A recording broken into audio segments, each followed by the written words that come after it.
Hola, ¿qué tal? ¿Cómo están todos? Soy Jorge Trujillo y hoy vamos a platicar de tópicos del juicio de amparo y vamos al juicio de amparo en México y vamos a comenzar con introducción al juicio de amparo. Esta pequeña charla es para todos aquellos colegas, compañeros, estudiantes del derecho que estén interesados en este tipo de temas, como su servidor lo está siempre, y pues decidí también en la plataforma de YouTube poder exteriorizar algunas ideas sobre el juicio de amparo. Soy catedrático en varias universidades y pues en esta ocasión quise incursionar también en YouTube. Bien, en nuestro país existe pues varios instrumentos jurídicos, varios instrumentos para preservar la convivencia humana. De hecho, la creación del derecho, su fuente es precisamente la convivencia entre las personas, es su fuente y también un fin teleológico que tiene el derecho. Y pues el juicio de amparo tiene una alta nobleza dentro de todos los juicios que podamos nosotros observar o analizar dentro del derecho positivo mexicano. Es un instrumento noble, digo, porque pues es en contra de actos, normas generales, omisiones de autoridades que violen derechos humanos y sus garantías establecidas para su protección. Ha venido desarrollándose desde su creación allá en 1840 en la Constitución Yucateca, en el estado de Yucatán, por Manuel Crescencio García Rejón y Alcalá, que fue su, digamos, artífice. Lo implementó aquí en México basado en corrientes anglosajonas como de Alexis de Tocqueville, pero que lo implementó con gran sabiduría jurídica en el sistema jurídico de aquella entidad federativa. Posteriormente se federalizó con Mariano Otero y la primera sentencia de amparo la tuvimos en el 18 de agosto de 1849 en el estado de San Luis Potosí. El acto reclamado era un destierro que Manuel Verástegui promovió en contra del gobernador de aquella entidad, y el juez Pedro Sámano fue el que resolvió esa primera sentencia de amparo basado directamente en la Constitución, toda vez que no había una ley de amparo federalizada como existe ahora. Y eso es muy importante tenerlo como antecedente porque pues es la primera resolución que se hizo en el sentido de proteger a alguien con un acto de poder, con un acto de destierro en esa ocasión. Y bueno, el poder pues nunca se va a agotar. Por ahí Baruch Duverger decía que el poder es implícito al ser humano.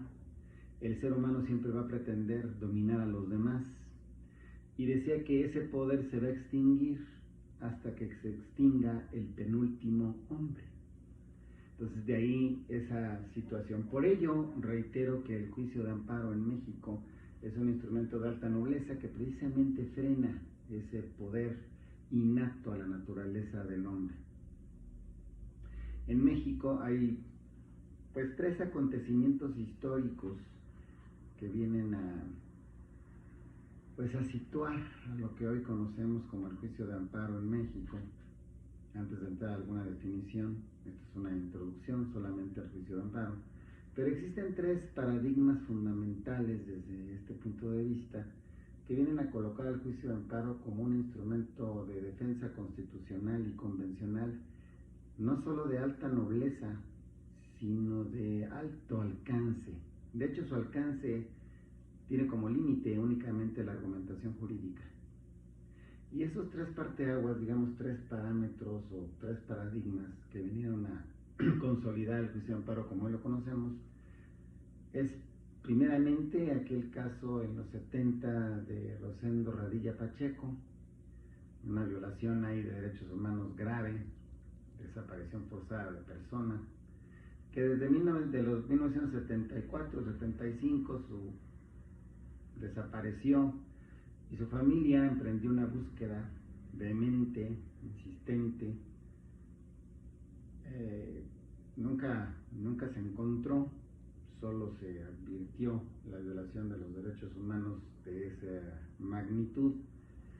Y ya hasta fue los 2000 que se empezó a dilucidar este asunto, pero los tribunales del derecho positivo mexicano no proveyeron de la justicia que se buscaba en aquel entonces, y fue hasta la Comisión Interamericana de Derechos Humanos la que logró, ante la Corte Interamericana de Derechos Humanos, emitir un fallo por esa Corte Internacional que obligó al Estado mexicano a introducir, entre otras situaciones bastante profundas, involucrar los derechos humanos y su respeto mediante las instituciones públicas gubernamentales, y que no volviera a ocurrir ese tipo de violaciones.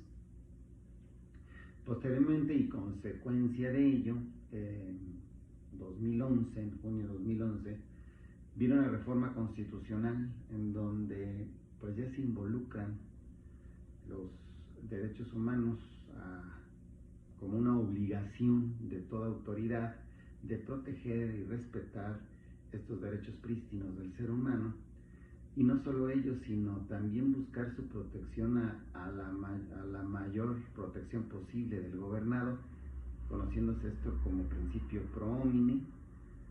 Y posteriormente, para cerrar esta concatenación de actos que vienen a situar el juicio de amparo, como dije hace un momento, pues llegó la reforma del 3 de abril de 2003 en la ley de amparo, y donde ya se diseñó una estructura de protección amplia de los derechos humanos. Antes no se hablaba de que el juicio de amparo protegía derechos humanos directamente, sino a través de las garantías que en aquel entonces se denominaban individuales, que este término ha venido evolucionando y ya más bien son garantías del gobernado, y los derechos humanos pues son las prerrogativas inherentes a todo ser humano, que sean positivizados a través de las constituciones estatales, se convierten en derechos fundamentales, y las garantías se instrumentan para su protección.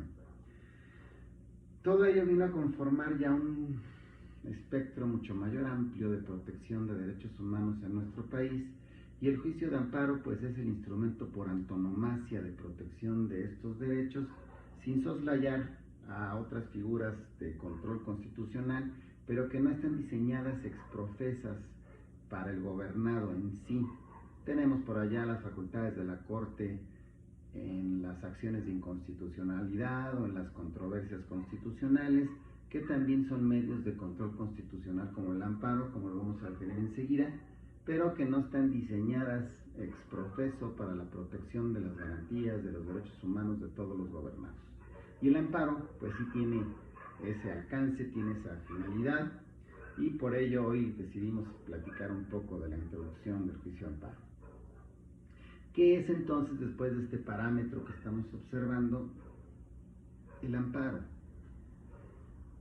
El amparo es un medio de control constitucional y convencional que busca proteger los derechos humanos frente a todo acto que vulnere esos derechos, sea omisivo o sea una norma general, entendiendo por norma general tanto las constituciones estatales como los tratados internacionales, como todas las leyes secundarias, toda aquella norma que tenga heteronomía, que sea abstracta, que sea obligatoria, es susceptible de poder ser impugnada a través del juicio de amparo.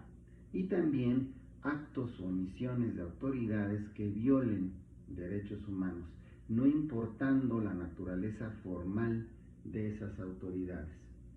Y ello viene a dilucidar un aspecto muy importante dentro del juicio de amparo, que es precisamente el hecho de que con esa transformación histórica que venimos observando, se diseñó un instrumento en el juicio de amparo que va más allá de un alcance a simples autoridades. Ya de hecho, en algunas situaciones, hasta los particulares pueden ser sujetos de autoridad responsable para efectos del amparo. Y esa autoridad responsable pues es la que puede emitir el acto de autoridad del que se duela el quejoso en un juicio de amparo. Dentro del juicio de amparo existen en el derecho positivo mexicano dos tipos de amparo: el amparo indirecto y el amparo directo. El amparo, digamos, para tener una prima facie un acercamiento inmediato sobre la distinción, pues más o menos principal, de ambos instrumentos entre amparo directo y amparo indirecto, podemos considerar que cuando se trata de sentencias definitivas, laudos o resoluciones que pongan fin a un juicio, estaremos frente a amparo directo. En todos los demás casos, y se violen derechos sustantivos o de imposible reparación, estaremos frente a amparo indirecto. Esto de la locución de amparo indirecto y amparo directo viene de un trasunto histórico, más bien anteriormente la Corte conocía de manera indirecta, y eso sigue sucediendo en algunos casos, de manera indirecta conocía de un amparo, es decir, no le llegaba de forma directa, sino que primero se tenía que, como se sigue haciendo en muchos casos, impugnar un acto de autoridad frente a un órgano jurisdiccional de amparo de menor grado, en este caso un juzgado de distrito, por ejemplo. Y ese juzgado de distrito, al emitir una resolución, si esta era adversa a los intereses de alguna de las partes, tenía un recurso ante la Suprema Corte, que aún existe en algunos casos, repito, ya lo veremos en otras sesiones, pero que por ello, por conocer de manera no directa, sino indirecta de esos amparos, se les denominó amparo indirecto. Y por lo que hace a los amparos directos, eso sí los conocía de manera directa la Suprema Corte, las vulneraciones contra sentencias definitivas. Sin embargo, con la creación de los tribunales colegiados de circuito, pues esta situación de que de manera directa conocían de esos amparos de la Suprema Corte de Justicia, pasó a conocerlos los tribunales colegiados de circuito, pero sin embargo se le continuó denominando amparo directo a este tipo de medio de control constitucional y convencional. Esta, digamos, dicotomía que existe entre tribunales colegiados y juzgados de distrito, la vamos a ver ampliamente en la siguiente charla que tengamos.